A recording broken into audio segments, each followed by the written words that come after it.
mama. If you've ever listened to somebody talk about their 2-3 hour CEO morning routine and thought, that must be nice.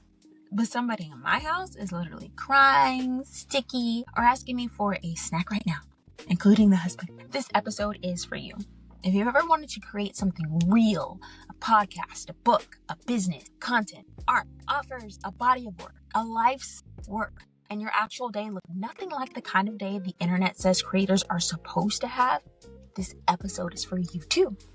This is not a hustle episode. This is not a wake up earlier episode. This is not an episode where I tell you to just get more disciplined and push harder. This is a nervous system episode for moms who create, for moms who still have ideas, for moms whose inner world is alive and fertile and rich and full of possibility, but whose outer world is also loud, interrupted, touched out, and very much not designed for long, pristine stretches of focus. And by the end of this episode, you're going to understand why the traditional creator advice is failing so many mothers. And you'll have a low spoon studio system you can actually start using inside your real life today. This episode is for the moms who wear the creator hat too. Not just podcasters, not just influencers, not just people with ring lights and content calendars and matching neutrals. I mean, moms writing books, moms building businesses, moms creating courses, moms making offers, moms designing products, moms building a brand, moms creating art, moms making videos, moms recording audio, moms with notes and apps and folders full of ideas, moms whose minds do not stop generating meaning. This is for the mother who knows she is not just here to survive the day. She is here to make something happen. And she is tired of acting like she needs a totally different life before she is allowed to create it. Let's name the real problem first, because I think a lot of mothers walking around calling themselves lazy or inconsistent or unserious when the actual issue is interference, constant interruption, time fragmentation, sensory overload, decision fatigue, guilt, context switching, low capacity days, mental tab overload, the split between I'm caring for my family and I also want something that belongs just to me. That is the real issue. Not lack of desire, not lack of serious, not lack of talent. A lot of mothers think, if I were really committed, I'd be more consistent.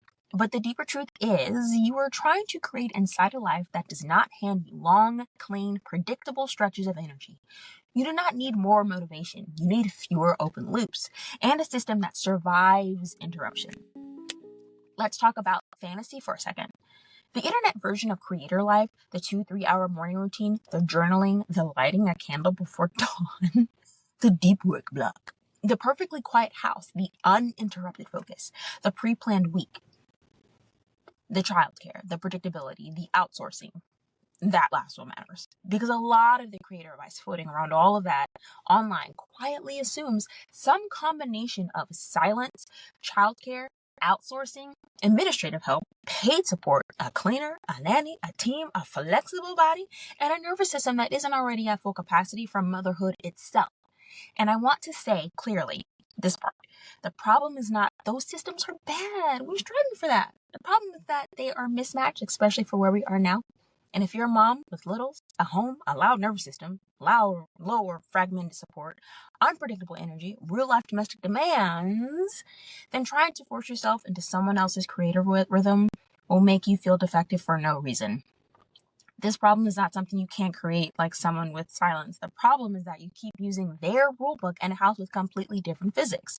So no, I am not going to tell you just wake up earlier. Sometimes waking up earlier just means suffering sooner, and I don't believe your creativity should require self-abandonment just to exist. So here's what I use instead. A low spoon studio system, not a perfect schedule, not a high performance routine, not an aesthetic workflow.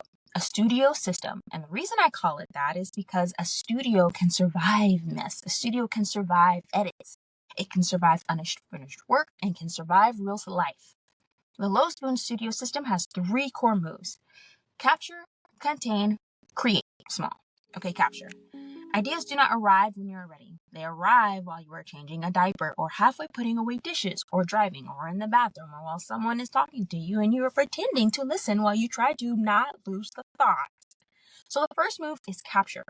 That means one notes app, inbox, one voice note, habit, one place where ideas go before they disappear. Not 15 places, not chaos, remember, one home. Your brain is not a storage unit. It's already parenting. Contain. Not every idea needs to become a project immediately. This is where a lot of us get lost. We have an idea, and instead of containing it, we marry to it instantly. A big, giant emotional event, we make it. We start building the whole castle in our head before we even know if we have bricks. Containment means one rough title, category, sentence, parking lot note. Just enough so the idea is safe. Containment reduces mental clutter. Containment protects energy. It lets you stay in relationship with your creativity without letting it eat your whole nervous system. Create small here. And this is the third move, and maybe the hardest one emotionally. You stop measuring real creation by giant outputs. You let smaller things count. One hook counts, one paragraph counts, audio note, voice memo, title, they all count. The draft, the landing page, the rough intro counts. The outline section counts. And the Low Spoon Studio system does not ask you to become someone else either. It asks your creativity to live inside your real life, not just your head. Now, this part matters because vague systems die fast. If done is left up to imagination, perfectionism will take over and eat your lunch. So let's make this concrete. For Low Spoon's creator, done has to be visible, measurable, survivable, and clear enough that ego cannot keep moving the goalpost. So here's what done can look like on any given day. Done for a low capacity capture day. I caught one idea in my notes app and I added one sentence underneath it. That's done. Done for a voice memo day. Okay. I recorded one voice memo between 60 seconds and 3 minutes and gave it a title. That's done. Done for a shaping day. I took one idea and turned it into one title, 3 bullet points, and one closing thought. That's done. Done for a publishing day. I published one piece of small content or recorded one usable take or scheduled one post or sent one thing out. That's done. Not I thought about it, not I tweaked it for an hour because I was scared, not I reorganized the folder again. It has to have a marker, something you can point to and say, yes, that is the thing. That counts. I am done for this session. Because if you do not define done, your fear will define it for you. And fear never thinks it's enough, not to mention scarcity. Let me make this even more real. A Low Spoon's creator day might look like this. You have an idea while making food. You put one line in your notes app. Later, while in the car folding something or pacing with a child of yours, you record a 90-second voice memo. Later that night or the next day during a 10-minute window you have, you turn that memo into 3 bullet points. Then the next day, you record the smallest version of the thing. A post, a clip, paragraph, draft, outline, intro, title, talking points, whatever. It counts. Creation does not have to happen all at once. You are allowed to build in fragments, and that does not mean your work is less real, but it does make your process more sustainable. Now, I need to say this because I think a lot of mothers are doing real creative labor and refusing to count it. Thinking counts. Noticing, capturing, shaping counts. Recording, resting, putting your hands on the medium. What does not count is endless tweaking because you are afraid of visibility. And I'm saying that with love because I do that too. This is something I'm actively working on, and there is a question I've been practicing running everything through. Is this creating value or is it delaying visibility? That question has been so clarifying for me because sometimes what we call working on it is not actually refinement. It's fear. And sometimes we are not improving the thing. We're protecting ourselves from discomfort of being seen. And I get it. Visibility is vulnerable, but if you are endlessly tweaking because you are scared to let the thing exist, then the tweak is no longer serving a purpose. It is serving avoidance. So yes, shaping counts. Clarifying, capturing counts. Endless tweaking because you're afraid does not count as creative progress. That is a visibility delay. And I say that as gently as someone practicing this alongside with you. Now let's pause here and name something else really important. Studio system is not the same as a schedule. Those assume predictability, process, and schedules break when life changes. Studios flex. So studio system says, I know where ideas go, what counts, what done looks like, how to return after interruption, what small creative movement looks like in this season. And that's different because when you rely on a perfect schedule, one disruption can make you feel like the whole system failed you, when really the whole studio system interruption is already built in. And that is what mothers need. Not brittle systems, resilient ones. Rhythms, not rigid plans. Cues, not pressure. Return points, and not all or nothing identity collapse. Now let's save some time and shame here.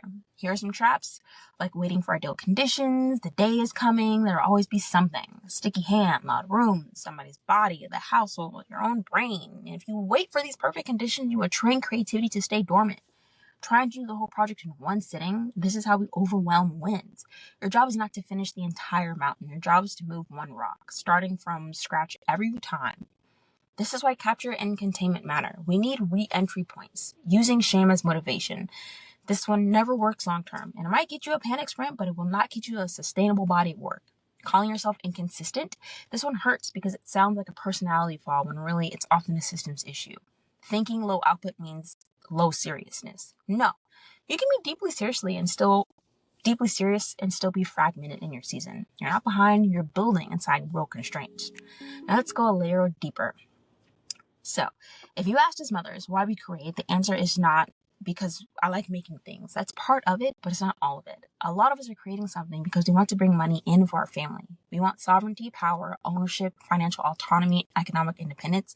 We want our ideas to become something that help us stand on our own 2 feet more fully. We want to know what it feels like for money to come in through something that's ours. It's not shallow, it's not selfish, it's deeply human. So protecting your creative ability is not indulgent, it's foundational. And if your creativity is part of your long-term path toward the income, autonomy, and ownership, then Low Spoon Studio Systems is not just a cute, it's economic infrastructure. It's where we build your life and your ideas and your work and your voice have options to breathe. And I need mothers to stop feeling guilty for wanting that. We're allowed to want money, power, ownership, our ideas to become income. And we are allowed to build that in a way that does not destroy our nervous systems in the process. So if you are tired, if you feel scattered, if you feel embarrassed by how long things take you, if you are comparing yourself to other women with better support, quieter homes, more money, childcare, outsourcing, predictability, I want to say this plainly. You are not lazy, unserious, or failing because you don't have a CEO morning. You are trying to create inside a real life. And that means you need a real system. Your creativity still matters. Your ideas, your call to make something that did not disappear because motherhood got loud. And a lot of the reason you want to create at all is because you want more for your family. More breathing room, agency, flexibility, choice, possibility. And that matters. You do not need to earn the right to create by suffering first. You do not need to become a better personality. You need a system that can hold your brilliance without requiring you to portray your life in order to prove it exists. You do not need a perfect day to create. You need a system that can survive a messy one. Now let me confess something. I used to think these things did not count. Just a voice note, rough outline, paragraph, draft, tiny post, 3 bullet points. I used to think those were placeholders for real work. Now I know they are the real work for me because that's how my work gets done. Not all at once, not always beautifully, not always in a long, uninterrupted stretch. It's catch the thoughts before it leaves, shape the thing when the house is finally quiet for 6 minutes, record the rough version so future me has something to respond to. That is not fake work. That is motherhood-aware creative labor, and it counts. I'm not giving you a challenge here. I'm giving you permission. Permission to stop using the wrong benchmark. Permission to define done in your way that your body can actually trust. Stop endlessly tweaking when what you really need is courage. Permission to do that and to build in fragments, to take your creative life seriously without needing it to look like somebody else's. You are not lazy, you are not unserious, and you are not failing because you do not have a CEO morning routine. You are trying to create inside a real life, and that means you need a real system. If this episode helped you, follow the show, rate the show, send this episode to another mama who also creates. And if you have my number, message me. That honestly fits me better anyway. I'd love to hear what this brought up for you. And remember, you do not need a better personality. You need a Low Spoon Studio System. And I will talk to you in the next one, mama.